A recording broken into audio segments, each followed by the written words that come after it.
കേരളത്തിൽ വരും ദിവസങ്ങളിൽ മഴയ്ക്ക് സാധ്യതയുണ്ട്. ഫെയ്ഞ്ചൽ ചുഴലിക്കാറ്റ് തന്നെയാണ് കേരളത്തിലെ മഴയ്ക്ക് ഫെയ്ഞ്ചൽ ചുഴലിക്കാറ്റിലെ സ്വാധീനത്തിൽ തന്നെയാണ് കേരളത്തിലെ മഴയും പെയ്യുന്നത്. രണ്ട് കാര്യങ്ങൾ ഞാൻ പറയാം. ഒന്ന്, ഫെയ്ഞ്ചൽ ചുഴലിക്കാറ്റിന്റെ ഇപ്പോഴത്തെ സ്ഥാനം അത് എവിടെയൊക്കെ ബാധിക്കുമെന്നുള്ളത്. രണ്ടാമത്തെ, നമ്മുടെ കേരളത്തിലെ മഴ സാധ്യതയെ പറ്റി.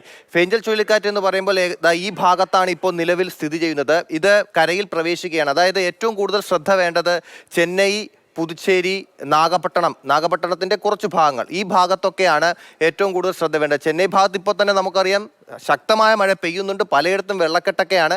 അതുകൊണ്ട് തന്നെ അവിടെ കൃത്യമായ ജാഗ്രത പാലിക്കണമെന്നുള്ള നിർദ്ദേശമുണ്ട്. മാത്രമല്ല, ഇന്ന് അർദ്ധരാത്രിയോ അല്ലെങ്കിൽ നാളെ പുലർച്ചെയോ ഇത് കരയിൽ പ്രവേശിക്കാനാണ് സാധ്യത എന്നാണ് ഏറ്റവും പുതിയ ഈ മാപ്പ് കാണുമ്പോൾ നമുക്ക് മനസ്സിലാക്കാൻ സാധിക്കുന്നത്. കേരളത്തിൽ ഇതിന്റെ സ്വാധീനം എങ്ങനെയെന്ന് നമുക്ക് പൂർണ്ണമായും ഇപ്പോൾ പറയാൻ കഴിയില്ല.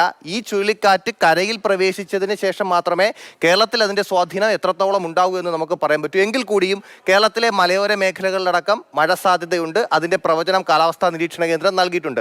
നമ്മുടെ ജില്ലകളിലെ അലർട്ടുകൾ പരിശോധിക്കുകയാണെങ്കിൽ ഇന്നിപ്പോൾ മഴ മുന്നറിയിപ്പ് ഒരു ജില്ലയിലും നൽകിയിട്ടില്ല. എങ്കിൽ കൂടിയും ആലപ്പുഴ മുതൽ മലപ്പുറം വരെയുള്ള ജില്ലകളിൽ നാളെ യെല്ലോ അലർട്ടാണ്. ഒറ്റപ്പെട്ട ശക്തമായ മഴയെന്നാണ് പ്രവചനം. മറ്റന്നാൾ എല്ലാ ജില്ലകളിലും മഴ മുന്നറിയിപ്പുണ്ട്. അത് എനിക്ക് തോന്നുന്നു ഈ ചുഴലിക്കാറ്റ് കരയിൽ പ്രവേശിച്ചതിന് ശേഷമുള്ള മഴ സാധ്യതയാണ് കാലാവസ്ഥാ നിരീക്ഷണ കേന്ദ്രം ഇപ്പോൾ പ്രവചിച്ചിരിക്കുന്നത്. തിരുവനന്തപുരം മുതൽ കോട്ടയം വരെ യെല്ലോ ആണെങ്കിലും മധ്യ കേരളത്തിലും വടക്കൻ കേരളത്തിലും ഓറഞ്ച് അലർട്ടാണ്. അത് അതിശക്തമായ മഴയ്ക്ക് സാധ്യതയുണ്ടെന്നാണ് പ്രവചനം. ആ മഴ മുന്നറിയിപ്പുകൾ 3-ാം തീയതിയും തുടരുന്നുണ്ട്. അതിനുശേഷം മഴയിൽ ചെറിയൊരു കുറവ് രേഖപ്പെടുത്താനാണ് സാധ്യത.